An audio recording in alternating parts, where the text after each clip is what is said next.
Ketika pandemi ini, saya melihat secara pribadi, saya diskusi dengan beberapa orang, sebenarnya ini satu momentum yang diizinkan Tuhan terjadi di Indonesia dan di dunia, gitu ya, untuk kita merefleksi lagi kepada diri kita, gitu. Satu, kita banyak di rumah, kita banyak kumpul dengan keluarga.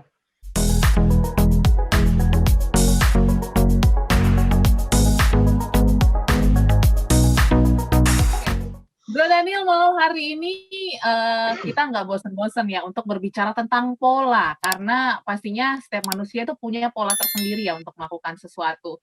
Nah, di tahun 2021 kita juga pengen punya pola yang baik, yang pastinya yang sehat juga, sehingga nanti 2021 terlewatkan dengan memori yang indah ya, goals dan juga tujuan Anda bisa tercapai dengan baik.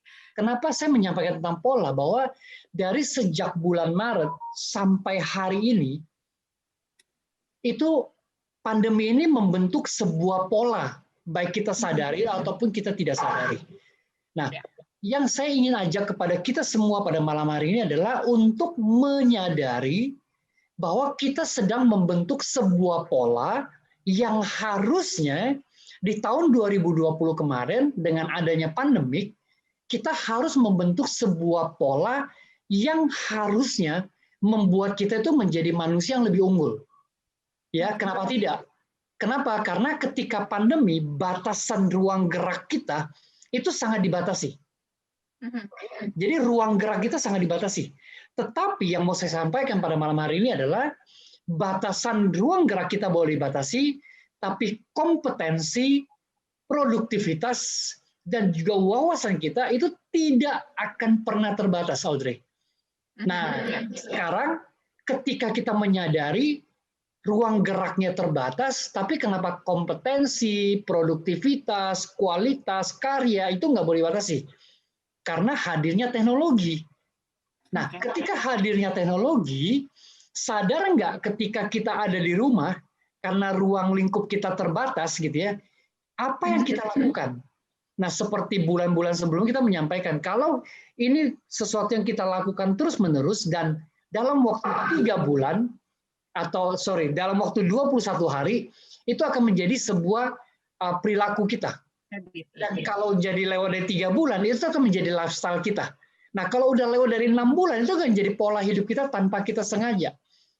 Seperti itu, ya kan? Nah, salah satu contoh, saya meyakini saya pribadi ataupun Audrey gitu ya, udah terbiasa nih melakukan apapun habisnya cuci tangan. Udah terbiasa ya. Karena terpola. Atau pasti dicari maskernya dulu nih, seperti itu. Pasti terpola kan seperti itu. Kalau ketemu orang ngomongnya berjarak, itu pasti terpola. Nanti pandeminya lewat pun kita akan terpola, terbiasa dengan mencuci tangan. Tapi ada orang tertentu dia tidak terpola seperti itu tanpa mereka sadari. Nah, pada malam hari ini saya ingin mengajak kita, yuk kita membangun sebuah pola dari pembelajaran kita di tahun 2020 kemarin untuk sesuatu yang lebih baik dengan dibantu oleh teknologi ataupun media-media sekarang ada di depan kita nih, yang ada di genggaman tangan kita untuk menjadikan kita lebih berkualitas, lebih produktif, dan lebih bermanfaat bagi orang lain. Seperti itu, Audrey. Oke, jadi memang pasti awalnya ya, Bro Daniel ya, untuk membangun pola ini kan memang sulit ya, tapi jika dipaksakan dan juga mungkin disiplin lah ya, untuk melakukannya pasti kita juga bisa terbiasa seperti itu. Mungkin ini ada hal-hal yang berbeda juga gitu kan, yang pastinya kita harus fleksibel. Nah, ini gimana Bro Daniel cara kita untuk apakah kita memang harus fleksibel akan pola-pola yang mungkin sudah kita miliki dengan situasi dan kondisi yang ada atau seperti apa? Oke, sebenarnya gini Audrey, smart listener, bahwa semua yang mengikuti kita pada malam hari ini bahwa fleksibel itu tidak membuat kita lepas dari sebuah tanggung jawab. Ingat, ya. Fleksibel itu tidak membuat kita lepas dari tanggung jawab. Lalu, fleksibel itu tidak membuat kita untuk tidak disiplin. Jadi harus disiplin. Nah, fleksibel itu artinya apa? Sebenarnya gini Audrey, smart listener, bahwa ketika pandemi ini, saya melihat secara pribadi, saya diskusi dengan beberapa orang, sebenarnya ini satu momentum yang diizinkan Tuhan terjadi di Indonesia dan di dunia, gitu ya, untuk kita merefleksi lagi kepada diri kita gitu. Satu, kita banyak di rumah. Kita banyak kumpul dengan keluarga. Kita banyak tidak disibukkan oleh waktu yang hilang untuk di jalan. Kita lebih banyak waktu. Nah, sebenarnya ini adalah waktu untuk melakukan perenungan, untuk membangun, untuk refleksi kepada diri kita sendiri gitu.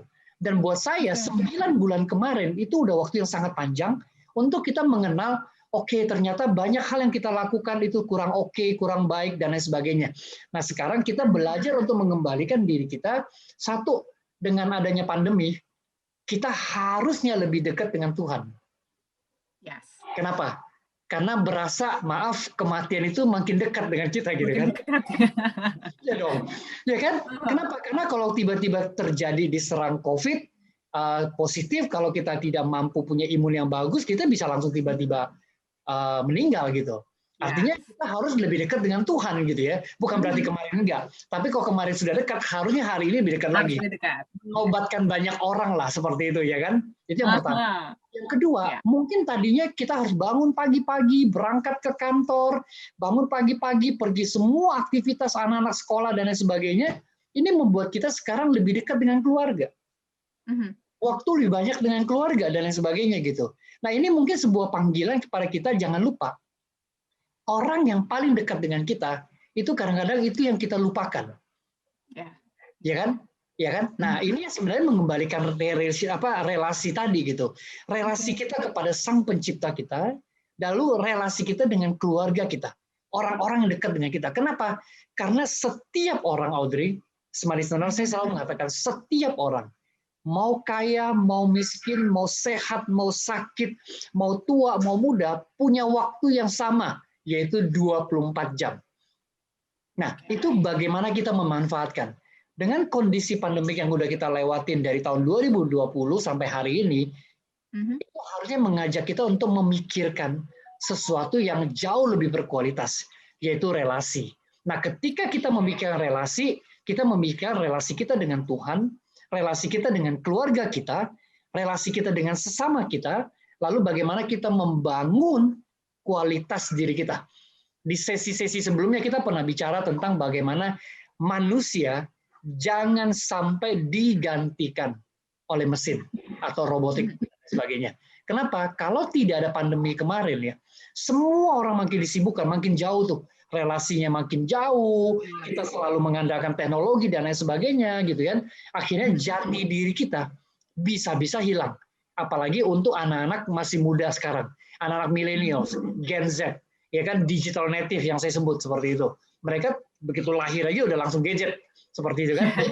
Itu akan menghilangkan relasi-relasi yang sebenarnya menurut saya secara pribadi itu sangat penting. Itu Audrey. Oke, jadi ini saatnya kita untuk merefleksikan diri kita sendiri, kira-kira kita sudah bergerak sejauh apa ya, dan apakah relasi-relasi dan juga karena pandemi COVID-19 ini bisa membawa efek yang baik atau yang buruk ke kita nanti.